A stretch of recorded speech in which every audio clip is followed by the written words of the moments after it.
Hello বন্ধুরা, সুরতা cooking রেসিপির পক্ষ থেকে সকলকে জানাই স্বাগত। আজকে আমি রান্না করব ইলিশ মাছ আর ইলিশ মাছের মাথা দিয়ে লাউ চচ্চড়ি।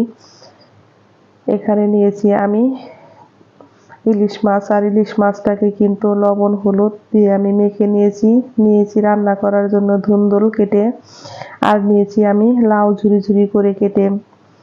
এখন লাউয়ের মধ্যে দিয়ে দিয়েছি হাফ চামচ লবণ, হলুদের গুঁড়া, মরিচের গুঁড়া, ধনিয়ার গুঁড়া। আমি কিন্তু সব মশলা দিয়ে রেখে দেব। চলে যাব চুলায় আমি কড়াই বসিয়ে দিয়েছি আমি পরিমাণ মতো সরিষার তেল।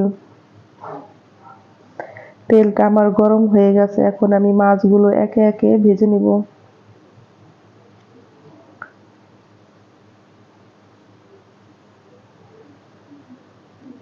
আমার এক পিঠ ভাজা হয়ে গেছে, এখন আমি মাছগুলোকে উল্টে দিব।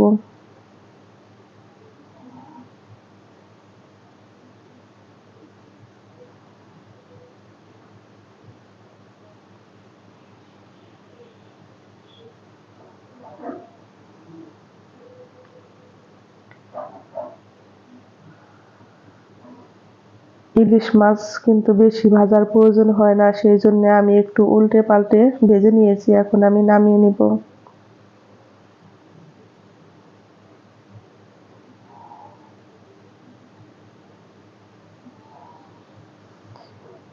আমি মাছ ভাজা তেলের মধ্যে এখন দিয়ে দিব একটা শুকনো লঙ্কা, গোটা জিরে আর অল্প পরিমাণে একটু কালো জিরে। এখন আমি দিয়ে দিব বেশ কয়েকটা কাঁচামরিচ চেরা। কাঁচামরিচটাকে অবশ্যই তেলে দিবেন, তেলে দিলে কিন্তু তরকারিটা খেতে ভীষণই ভালো লাগে। এখন আমি দিয়ে দিব কেটে ধুয়ে রাখা ধুন্দুলগুলো।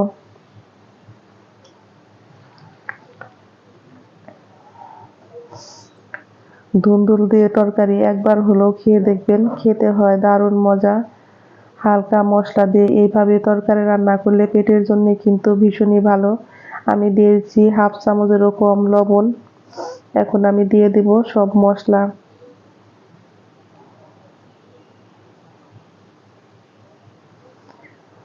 মশলা দিয়ে আমি কিন্তু এখন ধুন্দুলটাকে একটু ভালো করে ভেজে নিব।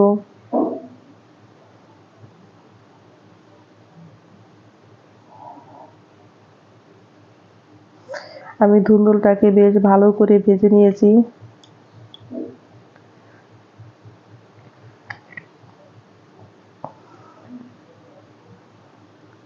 এখন আমি দিয়ে দিব পরিমাণ মতো জল। আর ধুন্দুলের তরকারিতে বন্ধুরা জলটা কিন্তু খুবই অল্প দিবেন, কারণ ধুন্দুলটা ভাজার সময় নরম হয়ে গেছে। এখন অল্প পরিমাণে ঝোল দিয়ে আমি একটু ফুটিয়ে নিব।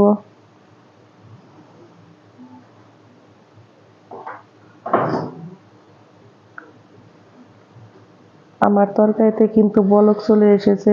আমি এখন ধুন্দুলের তরকারিটাকে একটু বেশ ভালো করে নেড়ে দিব। আর তরকারিটা কিন্তু আমার প্রায় রান্নাই হয়ে গেছে। এখন আমি দিয়ে দিব ভেজে রাখা মাছগুলো দিয়ে আমি 3-4 মিনিট রান্না করে নিব। আমি লবণটা দেখে নিয়েছি ঠিক আছে কিনা। হ্যাঁ, আমার লবণটা একদমই ঠিক আছে। এখন আমি দিয়ে দিব অল্প পরিমাণে একটু চালের গুঁড়ো। এটা আমি একটু জল দিয়ে গুলিয়ে রেখেছি। ধুন্দুলের তরকারিতে অবশ্যই নামানোর আগে একটু চালের গুঁড়ো দিয়ে নামাবেন, তাহলে তরকারিটা দেখবেন একটু মাখা মাখা হয়েছে। আর চালের গুঁড়ো না থাকলে একটু আটা বাকি ময়দা দিয়ে দিবেন।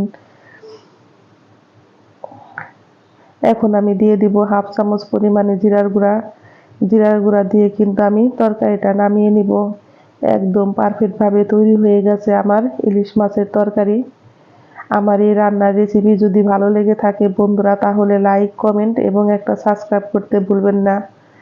আমি তরকারিটা নামিয়ে নিয়েছি। এখন আমি রান্না করে নিব ইলিশ মাছের মাথা দিয়ে লাউ চচ্চড়ি। কড়াইতে আমি তেল দিয়েছি, তেলটা গরম হয়ে গেছে। এখন আমি মাছের মাথাগুলো বেশ ভালো করে ভেজে নিব।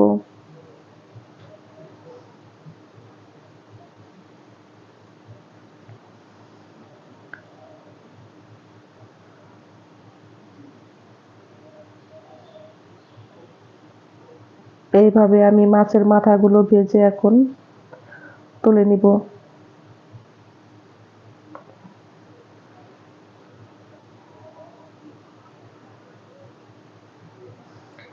মাছের মাথা ভাজা তেলের মধ্যে এখন আমি দিয়ে দিব 2টা শুকনা লঙ্কা অর্ধেক করে আমি চিড়ে নিয়েছি, আর দিয়েছি আমি পাঁচফোড়ন। পাঁচফোড়নটা এই চচ্চড়িতে অবশ্যই ব্যবহার করবেন, তাহলে দেখবেন চচ্চড়িটা খেতে হয় দারুণ মজা। আর লাউটা কিন্তু আমি ঝুরি ঝুরি করে কেটে নিয়েছি, এখন আমি দিয়ে দিব। এগুলো দিয়ে কিন্তু আমি বেশ ভালো করে ভেজে নিব।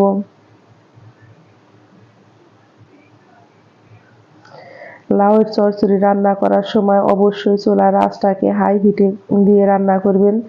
হাই হিট দিয়ে রান্না করলে লাউটা কিন্তু রংটা ঠিক থাকে আর সাদা হয় না, খেতেও কিন্তু বেশ ভালো হয়। এখন আমি দিয়েছি বেশ কিছুটা পরিমাণে কাঁচামরিচ চিরা, ঝালটা আপনারা আপনাদের পছন্দ অনুযায়ী খাবেন। এখন আমি দিয়ে দিব এর মধ্যে 1 চা চামচ পরিমাণে চিনি। চিনিটাকে অবশ্যই দিবেন স্বাদটাকে ব্যালেন্স করার জন্যে। এখন আমি দিয়ে দিব ভেজে রাখা মাছের মাথা। ভেজে রাখা মাছের মাথা দিয়ে কিন্তু আমি আবারও লাউটাকে বেশ ভালো করে নেড়ে নিব।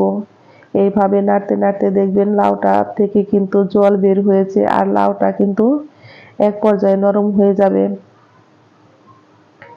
আমার লাউয়ের চচ্চড়ি প্রায় রেডি হয়ে গেছে। এখন আমি দিয়ে দিয়েছি 1 চা চামচ পরিমাণে জিরার গুঁড়ো, আর দিয়ে দিব আমি জল দিয়ে গুলিয়ে রাখা চালের গুঁড়া। আপনাদের হাতের কাছে যদি চালের গুঁড়া না থাকে বন্ধুরা, তাহলে আপনারা একটু আটা বাকি ময়দা দিবেন। অবশ্যই এই চচ্চড়িতে একটু আটা বাকি ময়দা চালের গুঁড়ো দিলে একটু মাখা মাখা হয়, আর খেতেও কিন্তু বেশ ভালো লাগে।